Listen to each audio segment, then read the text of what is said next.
Pembacaan Alkitab dalam kitab 2 Tawarik pasal 3 dan 4. 2 Tawarik 3. Salomo mendirikan bait suci. Salomo mulai mendirikan rumah Tuhan di Yerusalem di Gunung Moria, di mana Tuhan menampakkan diri kepada Daud ayahnya di tempat yang ditetapkan Daud, yakni di tempat pengirikan Ornan orang Yebus itu. Ia mulai mendirikan rumah itu dalam bulan yang kedua pada tahun keempat pemerintahannya. Inilah ukuran dasar yang dipakai Salomo untuk mendirikan rumah Allah. Panjangnya 60 hasta menurut ukuran hasta yang lama dan lebarnya 20 hasta. Balai di sebelah depan ruang besar rumah itu panjangnya 20 hasta menurut lebar rumah itu dan tingginya 120 hasta. Balai itu dilapisinya dari dalam dengan emas murni. Ruang besar dipapaninya dengan kayu sanobar, kayu itu disaputnya dengan emas tua.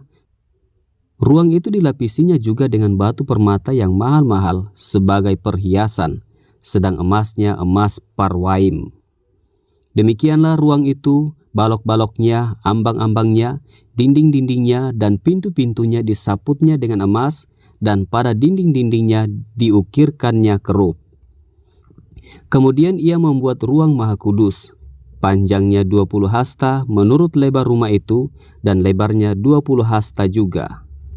Lalu ia menyaputnya dengan emas tua seberat 600 talenta.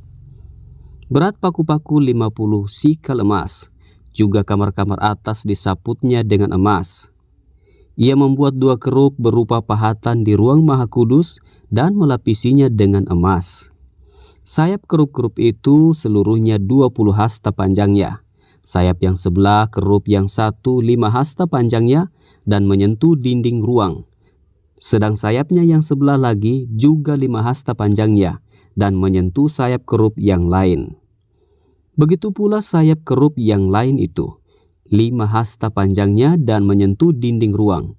Sedang sayapnya yang sebelah lagi juga 5 hasta panjangnya dan bersentuhan dengan sayap kerup yang pertama. Jadi sayap kedua kerup itu membentang sepanjang 20 hasta. Sedang kedua kerup itu berdiri di atas kakinya dan menghadap ruang besar. Kemudian ia membuat tabirnya dari kain ungu tua, kain ungu muda, kain kirmisi dan lenan halus, dan menggambarkan kerubim padanya. Benda-benda logam bait suci. Di depan rumah itu dibuatnya 2 tiang, yang tingginya 35 hasta, dengan ganja di kepalanya masing-masing setinggi 5 hasta. Lalu dibuatnya untayan rantai yang dipasangnya sebagai kalung di atas kepala tiang-tiang itu, dan dibuatnya 100 buah delima yang dipasangnya pada untayan rantai itu. Tiang-tiang itu didirikannya di depan bait suci, yang satu di sebelah kanan dan yang lain di sebelah kiri. Tiang kanan dinamainya Yakin dan tiang kiri Boas. 2 Tawarik 4. Lalu ia membuat mezbah tembaga yang 20 hasta panjangnya dan 20 hasta lebarnya dan 10 hasta tingginya. Kemudian dibuatnya laut tuangan yang 10 hasta dari tepi ke tepi, bundar keliling 5 hasta tingginya, dan yang dapat dililit berkeliling oleh tali yang 30 hasta panjangnya. Di sebelah bawah tepinya ada gambar lembu-lembu yang mengelilinginya sama sekali, 10 dalam sehasta, merangkum laut itu berkeliling. Lembu itu 2 jajar, dituang setuangan dengan bejana itu. Laut itu menumpang di atas 12 lembu, 3 menghadap ke utara dan 3 menghadap ke barat, 3 menghadap ke selatan dan 3 menghadap ke timur.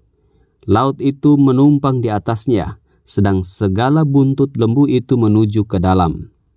Tebal laut itu setapak tangan dan tepinya serupa tepi piala, seperti bunga bakung yang berkembang.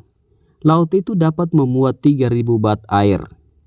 Lagi pula dibuatnya 10 bejana pembasuhan dan ditaruhnya 5 pada sisi kanan dan 5 pada sisi kiri sebagai tempat pembasuhan.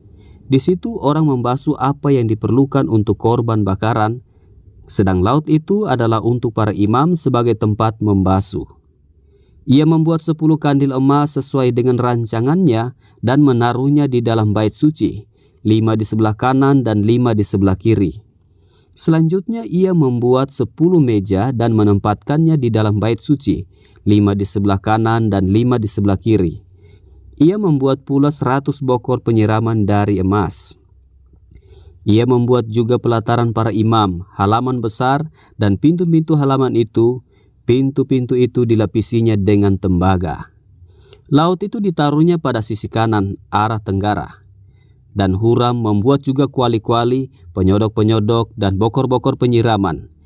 Demikianlah Huram menyelesaikan pekerjaan yang harus dilakukannya bagi Raja Salomo di rumah Allah, yakni kedua tiang dengan kedua bulatan ganja di kepala tiang itu, kedua jala-jala yang menutup kedua bulatan ganja itu, 400 buah delima untuk kedua jala-jala itu, 2 jajar buah delima untuk satu jala-jala, guna menutupi kedua bulatan ganja yang di atas tiang itu.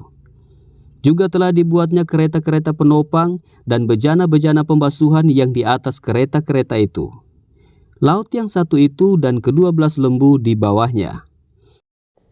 Kuali-kuali, penyodok-penyodok, garpu-garpu, dan segala perlengkapan lain yang dibuat Huram-Abi bagi Raja Salomo untuk rumah Tuhan adalah dari tembaga upaman. Raja menuang semuanya itu di lembah Yordan di dalam tanah liat antara Sukot dan Sereda. Salomo membuat segala perlengkapan itu dalam jumlah yang amat besar, sehingga berat tembaga itu tidaklah terhitung. Salomo membuat juga segala perlengkapan yang ada di rumah Allah, yakni mesbah dan meja-meja tempat menaruh roti sajian, lagi pula kandil-kandil dari emas murni dengan pelita-pelitanya, untuk dinyalakan di depan ruang belakang sesuai dengan peraturan. Kembang-kembangnya, pelita-pelitanya, dan sepit-sepitnya dari emas, semuanya dari emas murni.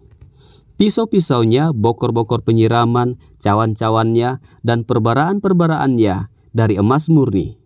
Juga pintu masuk rumah itu, dan pintu-pintu yang di sebelah dalam ke tempat Maha Kudus, dan pintu-pintu ke ruang besar bait suci, semuanya dari emas.